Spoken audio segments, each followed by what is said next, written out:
Quand tu tombes, Allah te regarde, pas la foule. Quand l'homme chute, il fait une découverte douloureuse mais essentielle. Le bruit du monde disparaît soudainement. Les voix qui encourageaient se taisent, les mains qui applaudissaient se retirent, et les promesses faites hier n'ont plus aucun poids aujourd'hui. Cette réalité frappe le cœur avec force, car l'être humain est naturellement attaché au regard des autres. Pourtant, c'est précisément dans cette chute que commence la vraie prise de conscience. La foule n'a jamais été un appui réel. Elle observe tant que tu tiens debout, mais elle se détourne dès que tu vacilles. À ce moment précis, une vérité se dévoile sans détour. Allah, lui, n'a jamais détourné son regard. Dans cette solitude qui semble écrasante, Allah est le seul qui demeure présent. Le Coran nous le rappelle clairement. Allah est le protecteur de ceux qui ont la foi. Sourate Al-Baqarah 2, 257. Ce verset n'est pas une simple parole réconfortante, c'est une loi divine. Quand tout s'effondre autour de toi, quand les soutiens humains disparaissent, la protection d'Allah ne diminue pas. Au contraire, elle devient plus visible pour celui qui ouvre les yeux de son cœur. La chute enlève les illusions et laisse apparaître la réalité. Allah n'était pas absent quand tu étais fort, mais tu ne le regardais pas autant. Beaucoup pensent que la solitude est une punition, alors qu'en vérité, elle est souvent un test de sincérité. Allah ne retire pas les gens de ta vie pour te briser, mais pour t'éprouver. Il veut savoir où se place ton attachement réel. Est-ce que ton cœur s'appuyait sur les créatures ou sur le Créateur? Tant que tout va bien, cette question reste cachée. Mais lorsque l'épreuve arrive, elle s'impose sans détour. Le cœur se dévoile alors dans toute sa vérité, et chacun découvre ce en quoi il plaçait réellement sa confiance. Le prophète, que la paix et le salut d'Allah soient sur lui, a résumé cette réalité avec une sagesse profonde lorsqu'il a dit « Sache que si toute la communauté se réunissait pour te nuire, elle ne pourrait te nuire que parce qu'Allah a déjà décrété pour toi. » Rapporté par Tirmidhi. Cette parole brise l'illusion du pouvoir humain. Les gens ne détiennent ni ton succès, ni ta chute. Ils ne sont que des moyens, et même ces moyens n'agissent que par la permission d'Allah. Comprendre cela transforme la douleur de la chute en lucidité spirituelle. Quand tu tombes et que personne ne te tend la main, Allah t'enseigne une leçon fondamentale. Le véritable soutien n'a jamais été les créatures. Les hommes sont changeants, leurs cœurs fluctuent, leurs promesses sont fragiles. Aujourd'hui, ils t'élèvent, demain, ils t'oublient. Allah, lui, ne change pas. Il est Al-Hayy, le vivant, celui qui ne s'absente jamais. Tomber seul, c'est apprendre que la dépendance aux gens est une faiblesse, alors que la dépendance à Allah est une force. Dans cette phase, beaucoup ressentent une douleur intérieure profonde, car l'ego est touché. Être ignoré, abandonné ou jugé fait mal. Mais cette douleur a un rôle précis. Elle nettoie le cœur de l'orgueil caché. Tant que la foule t'applaudit, l'âme peut croire que sa valeur vient des regards humains. La chute détruit cette illusion. Elle te force à te poser une question essentielle. Pour qui est-ce que je vis vraiment? Pour la reconnaissance des gens ou pour l'agrément d'Allah? Allah observe le serviteur précisément dans ces moments-là. Quand personne ne voit tes larmes, quand personne n'entend tes invocations, quand tu n'as plus que le tapis de prière comme refuge. C'est là que la relation avec Allah devient authentique. Il n'y a plus de mise en scène, plus de façade. Il n'y a qu'un cœur brisé qui se tourne sincèrement vers son Seigneur, et Allah aime cette sincérité, car elle est pure, sans intermédiaire. La chute enseigne aussi l'humilité. Elle rappelle à l'homme qu'il n'a jamais été autosuffisant. Chaque réussite passée était déjà un don d'Allah, même si l'homme ne le reconnaissait pas pleinement. Quand Allah retire certains soutiens, il ne retire pas sa miséricorde. Il retire ce qui distrait le cœur pour le ramener à l'essentiel. Ainsi, la solitude devient un espace de retour, un lieu où la foi se reconstruit loin du bruit et des illusions. Enfin, comprendre que quand tu tombes, Allah te regarde change complètement la perception de l'épreuve. Tu n'es plus une victime abandonnée, mais un serviteur observé, éprouvé et accompagné par son Seigneur.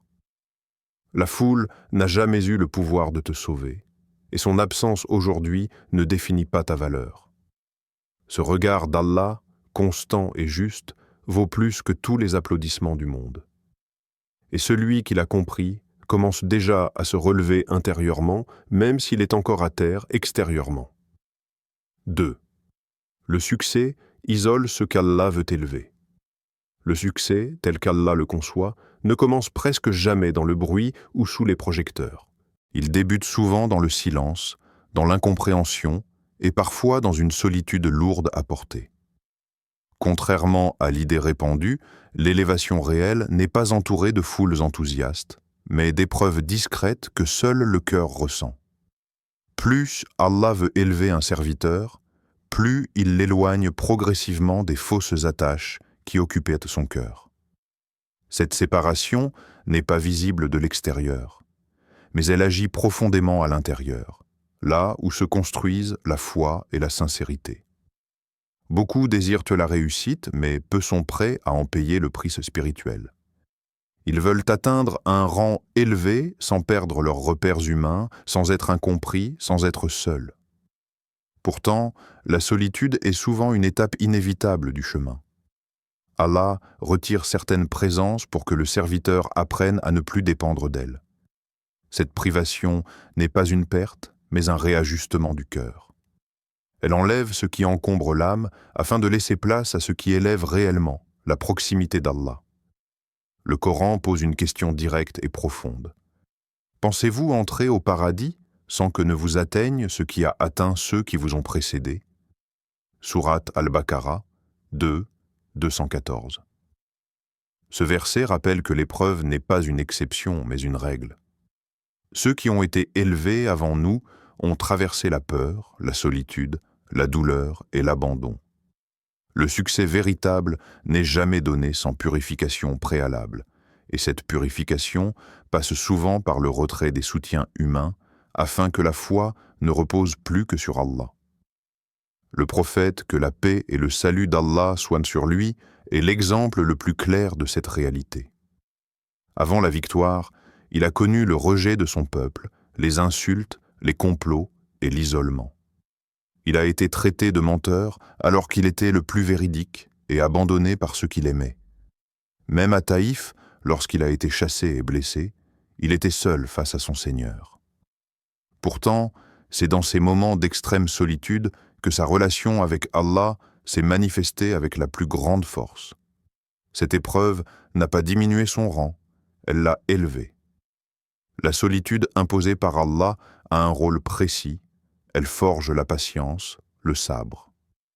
La patience n'est pas simplement attendre que les choses passent, mais rester ferme dans l'obéissance malgré la douleur. Quand le serviteur est seul, sans soutien humain, il n'a plus d'autre choix que de s'appuyer sur Allah. Cette dépendance exclusive renforce la foi et stabilise le cœur. Celui qui apprend à patienter dans la solitude développe une force intérieure que rien ni personne ne peut lui retirer. En même temps, cette solitude purifie l'intention, la niya. Tant que les gens sont présents, il est facile de confondre l'agrément d'Allah avec la reconnaissance humaine. Mais lorsque personne ne regarde, lorsque personne ne félicite, l'intention devient claire. Le serviteur agit alors uniquement pour Allah, sans attendre d'approbation ou de récompense visible. Cette sincérité est l'un des plus grands trésors spirituels, et Allah ne l'accorde qu'à ceux qu'il veut élever réellement. Avancer seul sur le chemin du succès n'est pas un signe d'échec, mais un signe de sélection.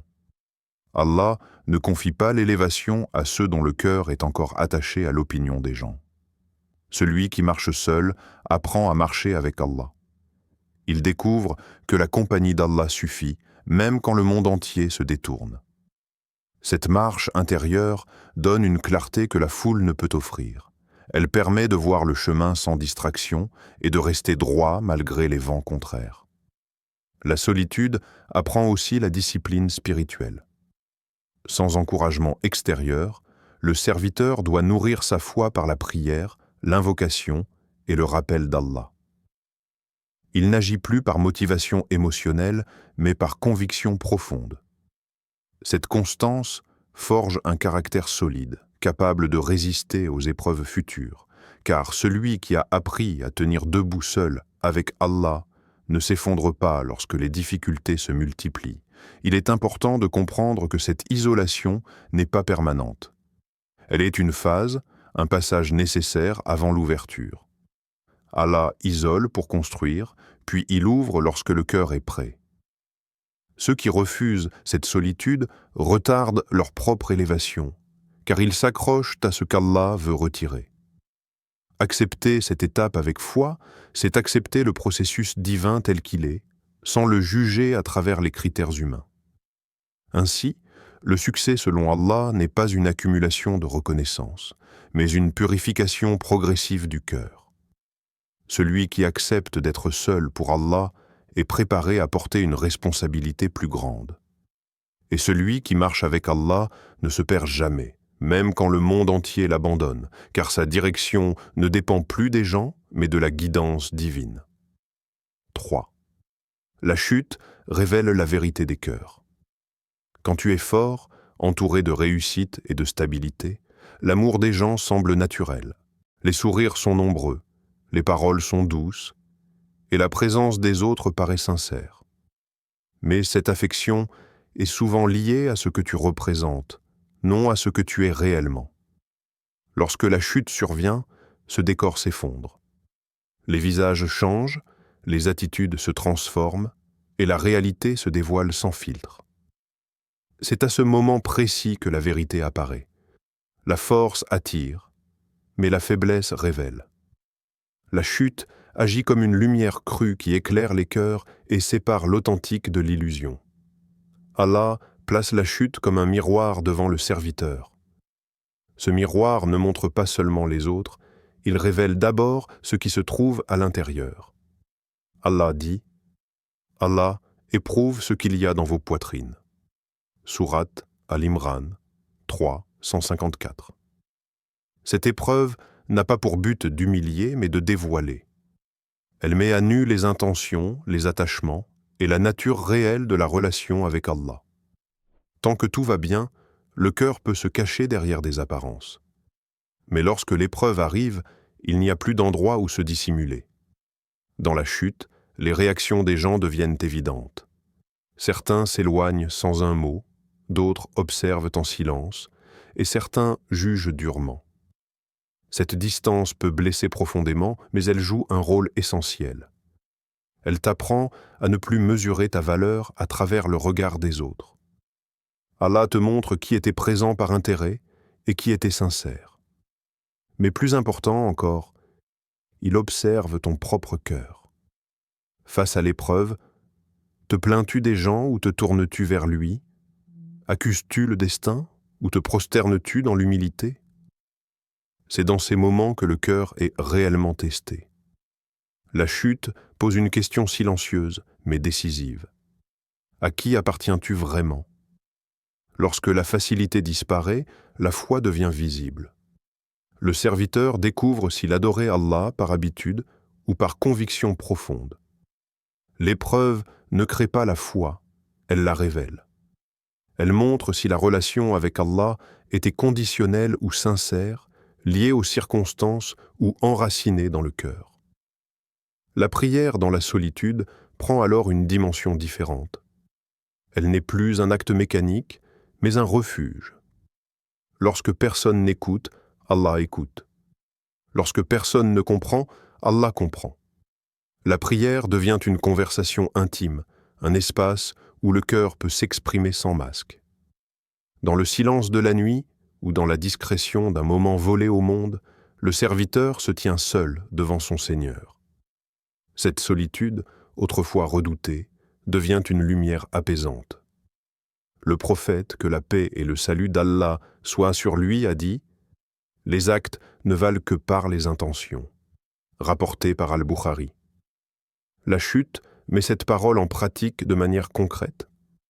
Quand il n'y a plus de reconnaissance, plus d'avantages, plus de regard humain, l'intention apparaît clairement. Pourquoi continues-tu à prier? Pourquoi persistes-tu à faire le bien? Est-ce encore pour Allah ou parce que tu attends quelque chose en retour? La chute élimine les motivations superficielles et laisse place à la vérité intérieure. Beaucoup pensent que tomber signifie échouer, alors qu'en réalité, tomber signifie souvent comprendre. La chute n'est pas la fin du chemin, elle est un point de clarification. Elle t'enseigne ce que la réussite ne pouvait pas t'apprendre. Elle t'oblige à ralentir, à réfléchir et à réévaluer tes priorités. Elle te montre ce qui compte réellement et ce qui n'était qu'illusion passagère. Dans cette phase, le cœur mûrit et la foi devient plus consciente. La vérité des cœurs ne se révèle pas dans l'aisance, mais dans l'épreuve. Celui qui garde la gratitude quand il est élevé et la patience quand il est abaissé démontre une foi équilibrée. Allah observe cette stabilité intérieure. Il regarde si le serviteur reste droit lorsque tout tremble autour de lui. Cette constance est précieuse, car elle prouve que la foi n'est pas liée aux circonstances, mais enracinée dans la certitude. La chute apprend également l'humilité. Elle rappelle à l'homme qu'il n'est jamais à l'abri, jamais autosuffisant. Elle détruit l'arrogance cachée et rétablit la dépendance envers Allah. Cette humilité ouvre la porte à la miséricorde divine, car Allah élève ceux qui s'abaissent pour lui. Le cœur qui accepte cette leçon devient plus doux, plus conscient et plus proche de son Seigneur. Ainsi, la chute ne définit pas qui tu es aux yeux des gens, mais elle révèle qui tu es devant Allah. Elle t'apprend à te connaître sans artifice, à voir tes faiblesses s'enfuir et à revenir sincèrement vers ton Seigneur. Celui qui comprend cette sagesse ne voit plus la chute comme une humiliation, mais comme une étape nécessaire pour purifier le cœur et renforcer la foi. 4. Seul avec Allah, mais jamais abandonné. Être seul est l'une des expériences les plus difficiles pour le cœur humain. L'homme a été créé avec le besoin de compagnie, de reconnaissance et de présence. Pourtant, être seul ne signifie pas être abandonné. Cette confusion est fréquente, car l'être humain associe souvent la valeur à la présence des autres. En réalité, lorsque le serviteur se retrouve seul, loin du bruit et des regards, cela peut être un signe qu'Allah l'a choisi pour une proximité plus profonde. Cette solitude n'est pas un vide, mais un espace que seul Allah vient remplir. Dans l'obscurité de la nuit, quand le monde dort et que les voix se taisent, Allah est présent. Les larmes qui coulent sans témoin ne sont jamais perdues.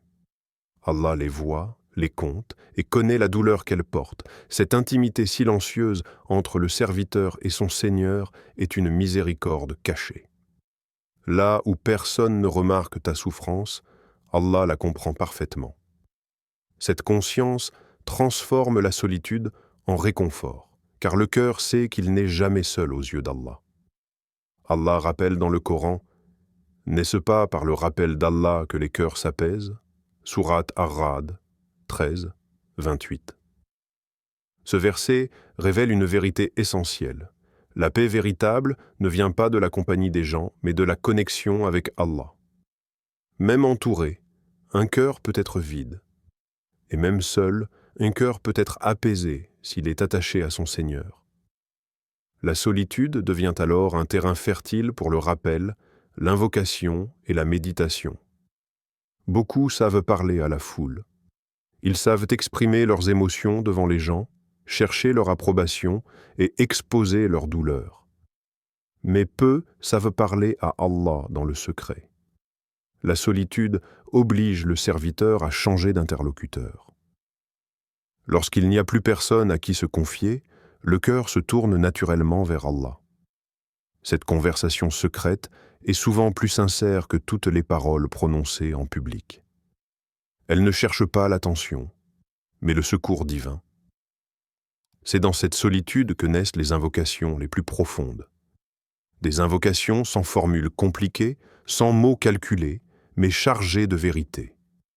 Le serviteur parle avec son cœur, parfois avec des larmes, parfois avec des silences. Et ces invocations ont un poids immense auprès d'Allah, car elles proviennent d'un cœur brisé mais sincère. Ce sont ces moments-là qui transforment les destins, car Allah aime être invoqué dans l'humilité et la discrétion. L'histoire du prophète, que la paix et le salut d'Allah soient sur lui, nous enseigne clairement cette réalité. Avant la révélation, il se retirait dans la grotte de Hira. Loin des gens, loin de l'agitation de la Mecque, il méditait, réfléchissait et se rapprochait d'Allah. Cette solitude n'était pas un isolement inutile, mais une préparation divine. C'est dans cet espace de retrait que la lumière de la révélation est descendue. Cela montre que la solitude précède souvent les plus grandes ouvertures. Cette retraite spirituelle n'est pas réservée aux prophètes. Chaque croyant traverse des phases où Allah l'éloigne du monde pour le rapprocher de lui.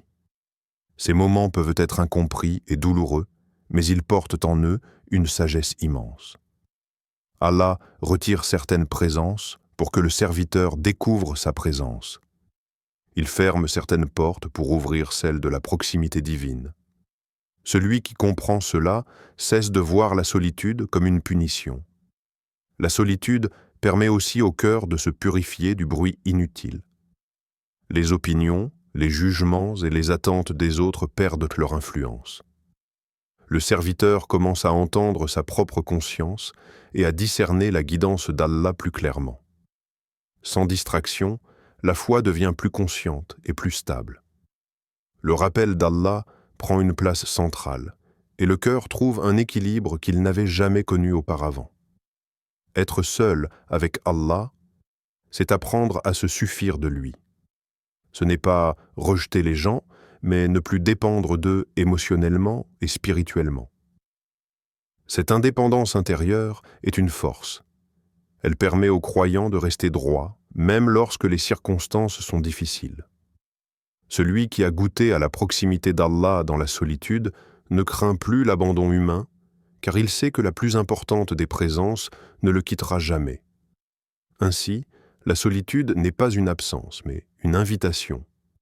Une invitation à ralentir, à se reconnecter et à approfondir la relation avec Allah. Elle est un passage délicat mais nécessaire pour atteindre une foi plus mature. Celui qui accepte d'être seul avec Allah découvre qu'il n'a jamais été abandonné. Au contraire, il a été choisi pour une proximité que peu comprennent, et dans cette proximité, le cœur trouve une lumière qui éclaire même les nuits les plus sombres. 5. Celui qui se relève avec Allah ne tombe jamais vraiment. La véritable défaite dans la vie n'est pas de tomber, mais de rester au sol sans chercher la guidance et le secours d'Allah. L'homme tombe, échoue, se heurte à des épreuves, et parfois il croit que tout est perdu. Pourtant, chaque chute est en réalité une invitation divine à se tourner vers son Créateur, à purifier son cœur et à se reconstruire. La chute est un moment de remise en question, une opportunité de regarder ses faiblesses, ses dépendances et ses intentions et de revenir à l'essentiel. Allah seul est le soutien durable. Comme le rappelle le Coran, Allah est avec les patients. Sourate Al-Baqarah 2, 153. Ce verset souligne que celui qui accepte la difficulté avec patience et persévérance ne tombe jamais vraiment, car sa force repose sur le Créateur et non sur les circonstances ou les autres. Se relever avec Allah transforme la chute en une force intérieure. Celui qui se tourne vers lui, après une épreuve, devient plus humble, conscient de sa propre fragilité, mais également plus fort, car il sait que sa stabilité ne dépend pas des regards ou des jugements humains. La réussite, selon l'islam, ne se mesure pas par les richesses, les titres ou la reconnaissance sociale, mais par la capacité du serviteur à rester debout dans l'obéissance à Allah, malgré les difficultés. Chaque action, chaque effort pour se relever est une preuve de foi et un acte de purification. La chute elle-même devient alors un moyen d'élever l'âme et d'affiner la conscience spirituelle. Le prophète, que la paix et le salut d'Allah soient sur lui, a décrit la condition du croyant avec une clarté extraordinaire. Quelle merveille que l'affaire du croyant! Tout ce qui lui arrive est un bien. Muslim. Cette parole transforme la perspective de la vie. Même les échecs, les humiliations et les pertes matérielles ou émotionnelles ont un sens pour celui qui place sa confiance en Allah. Chaque événement, agréable ou désagréable, devient un moyen de croissance. Ainsi, tomber n'est pas l'ultime défaite. Rester dans l'amertume et l'éloignement d'Allah serait la véritable perte. La chute a également un rôle pédagogique. Elle enseigne la résilience. L'homme apprend à ne plus se reposer sur des forces éphémères et à ne plus confondre le soutien humain avec la protection divine. Ceux qui l'abandonnent, qui se moquent ou qui jugent, deviennent des témoins involontaires de sa foi. Leur absence ou leur distance permet de clarifier ce qui est réel et ce qui est superficiel. Lorsque le serviteur choisit de se relever avec la foi, il affirme sa dépendance exclusive à Allah et découvre une force qu'aucun événement extérieur ne peut détruire. Se relever implique également une dimension spirituelle profonde. La chute dévoile les faiblesses du cœur, mais se relever avec Allah purifie l'intention, l'humilité et la détermination. La personne qui accepte sa vulnérabilité face à Allah comprend que la vie est un chemin d'épreuves et d'apprentissage. Chaque étape, chaque difficulté est un miroir qui lui montre ses manques et ses erreurs, mais surtout ses possibilités de croissance. La foi devient alors un moteur de transformation intérieure, capable de rendre les échecs constructifs. Un autre aspect crucial est la perspective du temps et de la patience. Les événements difficiles ne sont jamais permanents. La chute peut sembler longue et douloureuse, mais elle est temporaire, et son but est de préparer l'âme pour des niveaux plus élevés de réussite spirituelle. Celui qui endure avec patience, selon le commandement d'Allah, voit sa situation s'améliorer progressivement. La patience n'est pas une passivité, mais une action consciente. Continuer à se tourner vers Allah, à se purifier et à agir dans le bien malgré les difficultés. Cette constance transforme la chute en marche vers l'élévation. Se relever avec Allah, c'est aussi comprendre la valeur de la solitude et de la reliance divine. Comme nous l'avons vu dans les points précédents, tomber seul révèle la vérité sur les cœurs et purifie l'intention. Se relever dans cette même solitude est une confirmation.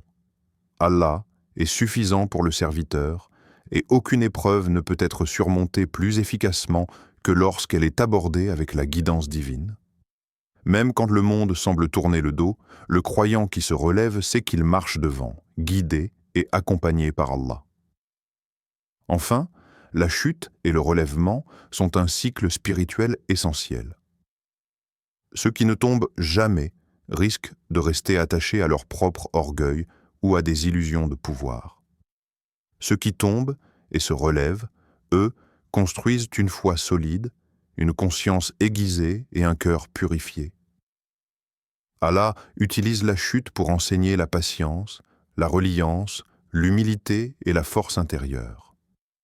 Le succès ultime, selon l'islam, n'est pas celui mesuré par le monde, mais celui qui consiste à rester debout dans la foi, dans l'obéissance et dans la constance malgré toutes les difficultés. Ainsi, si aujourd'hui tu te sens seul ou écrasé par les épreuves, rappelle-toi que la chute n'est pas la fin. Allah te prépare à marcher devant. Chaque difficulté est un tremplin vers une élévation spirituelle. Chaque moment de faiblesse peut devenir une source de force, chaque solitude, un espace de lumière. Celui qui se relève avec Allah ne tombe jamais vraiment, car sa stabilité et son succès ne dépendent plus du monde, mais de celui qui tient toutes choses entre ses mains.